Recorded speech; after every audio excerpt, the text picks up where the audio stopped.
3 days after my wife's funeral, I opened a drawer she had forbidden me to touch for 42 years.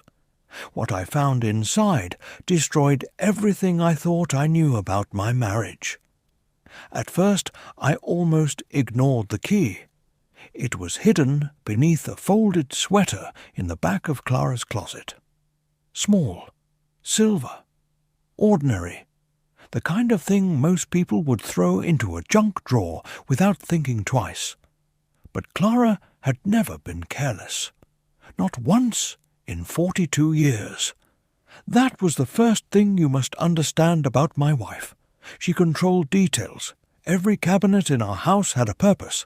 Every photograph had a place. Every conversation had invisible boundaries. She expected everyone to obey without question, especially me.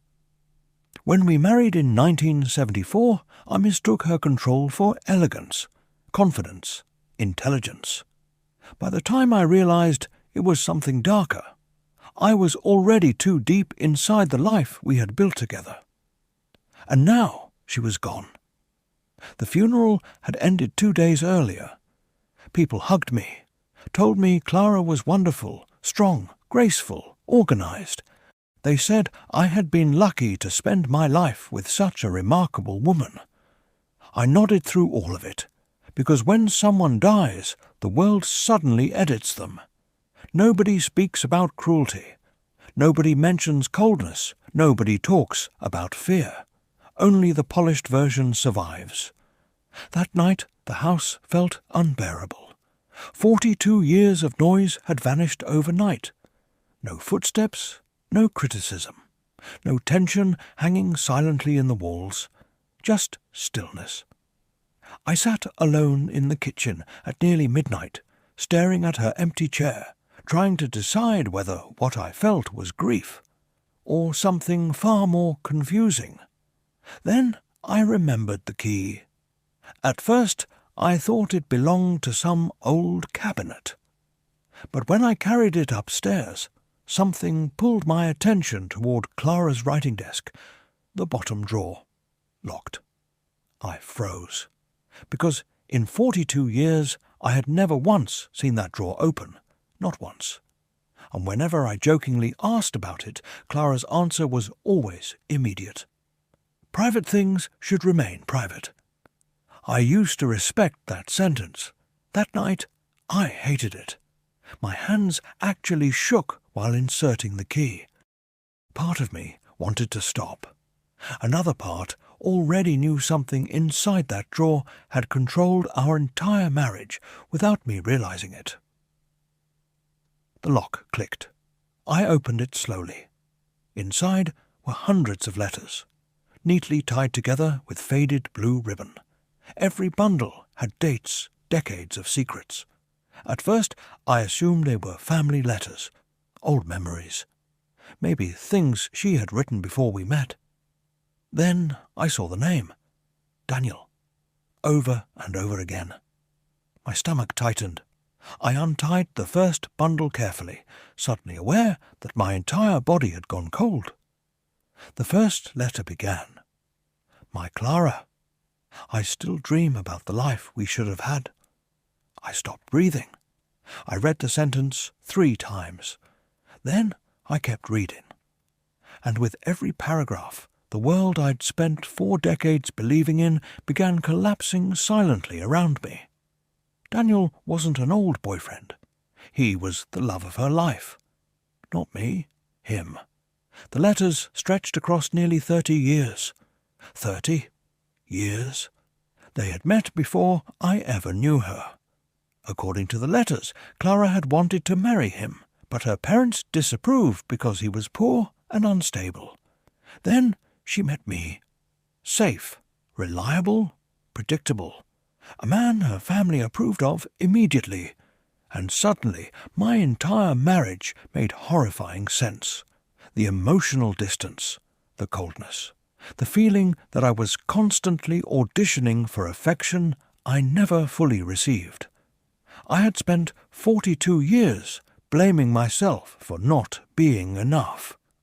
But the truth was devastatingly simple. Her heart had belonged to someone else before I ever entered the room. I kept reading until sunrise. Some letters were passionate, others heartbreaking. In one of them, Daniel wrote, "I know you chose security instead of love, but I still cannot stop loving you." That sentence nearly destroyed me, because deep down, I realized it was true. Clara had chosen security, not me.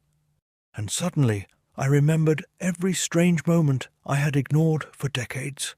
The nights she stared silently out windows, the emotional walls I could never climb, the way she sometimes looked at me with guilt instead of love. I had mistaken emotional absence for mystery, but now I understood. She had spent half her life emotionally living somewhere else. And the worst part? She never stopped writing him. Not even after our children were born. Not even after anniversaries, vacations, family Christmas photographs. While I believed we were building a life together, part of her had remained frozen in another story entirely. Around 6 a.m., I found the final letter. Unlike the others, this one had never been mailed. It was written in Clara's handwriting.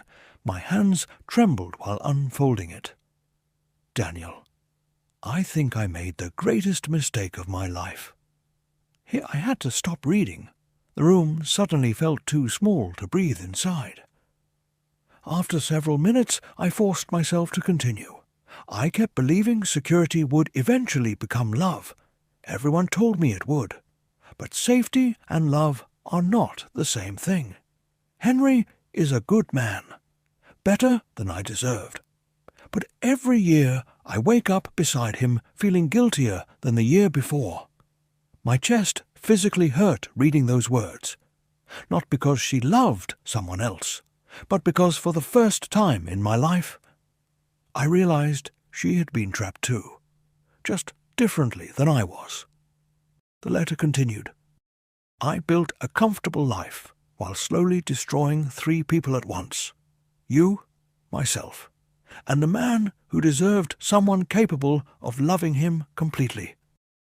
I stared at that sentence for a very long time, because hatred suddenly became impossible, and grief became something stranger, understanding. That morning I walked outside for the first time since the funeral. The neighborhood was quiet. Cold wind moved through the trees. Somewhere nearby, a dog barked once, and then silence returned. For 42 years, I thought my marriage had failed because I wasn't enough. But standing there alone, holding those letters in my shaking hands, I finally understood something terrifying. Some people do not marry the person they love most. They marry the person who feels safest, and then they spend decades trying to survive the emptiness that decision creates. That realization changed me. Not immediately.